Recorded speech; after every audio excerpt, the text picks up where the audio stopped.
edição do Mulheres Antenadas.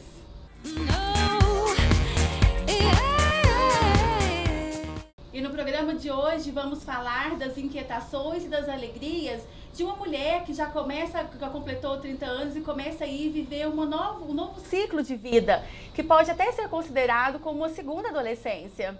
Sou Luciana Andrade e começo perguntando a você, já fez 30 anos ou está perto de completar?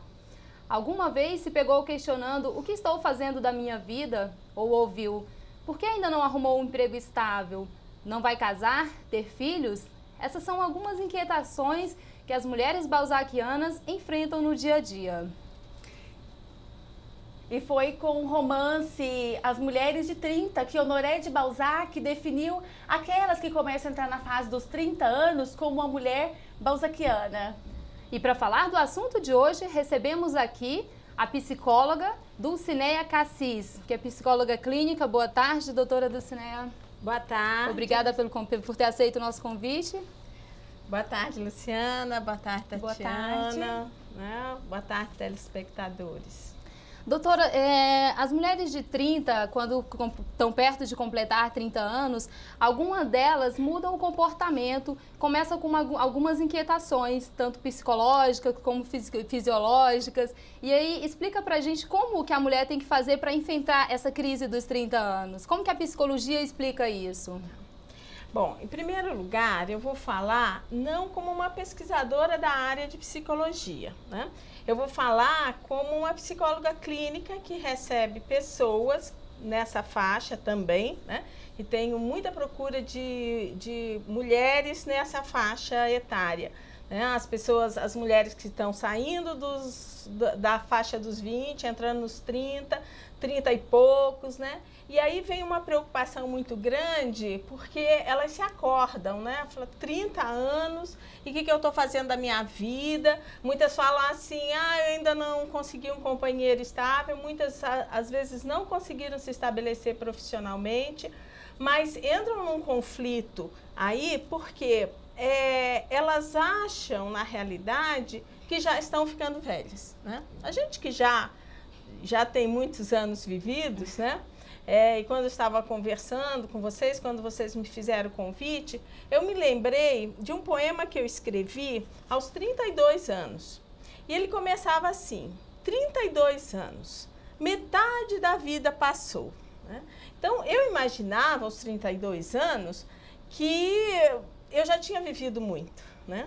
E agora, depois de ter vivido quase isso de novo, eu vejo como a gente ainda tem muito caminho pela frente, né? As pessoas não precisam estar se preocupando, as mulheres não precisam se preocupar com o que já fizeram, né?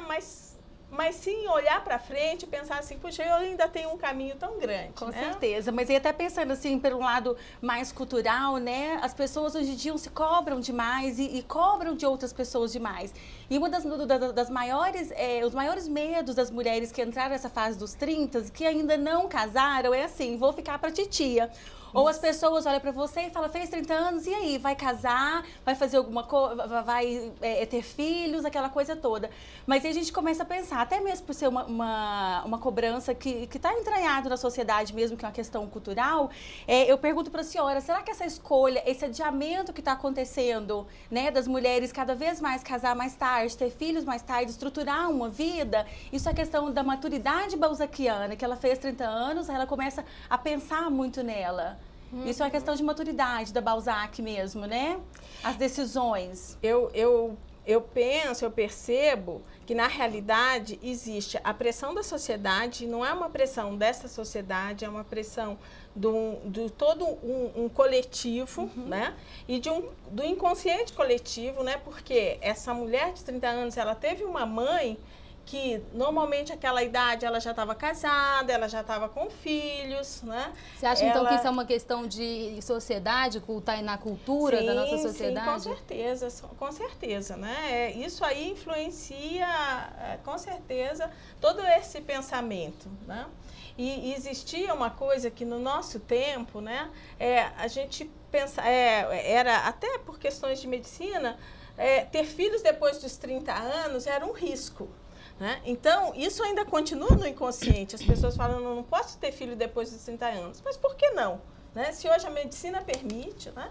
Ela pode viver plenamente a sua sexualidade, a sua vida profissional, né? E poder adiar um pouco esses planos, sim. Por que não? Com certeza. E aí pensando, né, Lu, por esse outro lado, né, da mulher independente, que ainda não casou, que não teve filho, ela tá voltada muito para ela mesma, né? Então, assim, não tem a obrigação, como diz uma amiga minha, não tem nenhum passarinho para cuidar. Então, eu vou cuidar de mim, vou olhar para mim. Claro. Então, a mulher começa a ficar muito consumista, né? Ela começa, assim, a comprar muitos cremes de beleza, muitos sapatos, muitas roupas, até porque, assim, a lei da gravidade está aí, né? Passando os 30 anos, o metabolismo não é o mesmo, né? Tudo desacelera, a pele já não é aquele viço todo. E aí a mulher começa a ficar mais consumista, mas será que isso também não pode ser considerado como uma forma de carência? Ela vai suprir a carência dela em tudo isso? Com certeza, Tatiana, com certeza, porque se ela tivesse já tão ocupada, por exemplo, eu tenho clientes que têm 3 filhos pequenos nessa idade, né? Então tem tempo para se cuidar, ela não tem muito tempo, ela não tem muito tempo para se preocupar. Por outro lado, essa mulher que ainda não tem um estabelecimento, um relacionamento estável, ela está preocupada, sim, em conseguir um parceiro, né? Acho que, assim, a grande maioria das mulheres, apesar de que elas falam, existe um discurso de que conseguem desvincular a sexualidade da afetividade, isso não acontece de fato, né? Enquanto para o homem é mais fácil fazer isso, né? Para a mulher é mais difícil. Embora tenham mulheres que conseguem fazer essa separação muito clara e vivem a sua sexualidade sem vínculos afetivos. Mas a grande maioria, ela busca essa estabilidade, sim, sabe? Numa relação estável, ou para gerar filhos, ou para ter aquele companheiro com quem ela possa contar todos os dias, né? Então, essa é uma Doutora, das e a gente estava formas. falando também que na maioria das vezes algumas mulheres, por chegar aos 30, começam a se preocupar, eu não vou casar, então entra num casamento sabendo que não é certo, e aí exato. também acontece uma separação, e não é só para as solteiras, tanto para as casadas, existe essa preocupação, esse conflito quando chega aos 30 anos, né? Aquela pergunta, o que eu estou fazendo da minha vida? Exato, exatamente. Tanto tem aquelas mulheres que, olha, eu quero casar, então não vou procurar mais meu príncipe encantado, põe o pé no chão. E por quê? Porque senão depois eu não vou ter tempo de ter filhos. Então eu vou ter meus filhos e depois eu vejo o que eu faço com esse casamento. Tem isso, aparece muito na clínica esse perfil. E aparece o perfil também da mulher que já casou. E se não tem filhos, fica muito mais fácil esse questionamento. Se ela não se sente feliz, ela tem hoje muito mais liberdade de pedir uma separação. E a maioria das separações ocorre por iniciativa da mulher. Acho que a mulher começa a ficar mais autoavaliativa, né? Claro, ela fica mais exigente. Até eu li num artigo outro dia que ela falava assim, que até comercial de margarina fazia com que a gente comece a refletir na vida, né? Eu não sei se isso acontece a partir dos 30 mesmo, mas eu acho que a mulher começa a entrar no novo ciclo, como eu disse no começo, considerado uma segunda adolescência mesmo, que são descobertas da mulher, né? Saiu da fase da adolescência, aquele turbilhão de hormônios, aí depois já entra na fase dos 20 anos, que é aquela coisa, sou ou não sou, aquela complicação toda, e aí quando os hormônios dão uma baixadinha um pouquinho, que a vida a vida profissional, pessoal, já está começando a ficar estruturada, que é aos 30 anos, ela começa a fazer essa autoavaliação.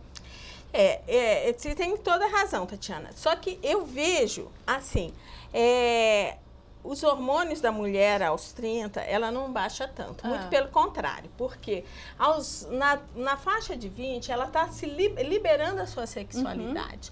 Então, mas ela está muito ocupada com as questões de se firmar na profissão. Quando chega nessa faixa de 30, e aí porque a expressão a mulher de 30, porque é uma mulher mais liberada sexualmente, né? Aquelas amarras que a educação colocou, né? Ela já se desvencilhou. Então, na cama, realmente é uma mulher que age com mais liberdade. Claro. E aí a sexualidade vem mais forte nessa idade. Com certeza, até porque a mulher está mais segura, né? Ela tem aquela liberdade de falar para o parceiro aquilo que ela quer, aquilo que ela sente. Ela já conhece muito bem o corpo dela, mas aí tem aquelas paranoias, digamos assim, de algumas mulheres. Ai, eu tô com 30 anos e aí bate aquela insegurança de achar que os homens vão preferir as mulheres de 20. Será que aí pode desencadear uma crise dos 30 de uma mulher insegura? Pode sim, só que assim, eu tenho visto, né, nos relatos clínicos que ela não está tão em desvantagem assim não, né? Muito pelo contrário, né? Tem uns relatos assim, olha, tem um gatinho de 20 e poucos, né, que tá querendo sair comigo, tá no meu pé e de repente... Até porque dizem que a mulher fica muito mais interessante nessa fase.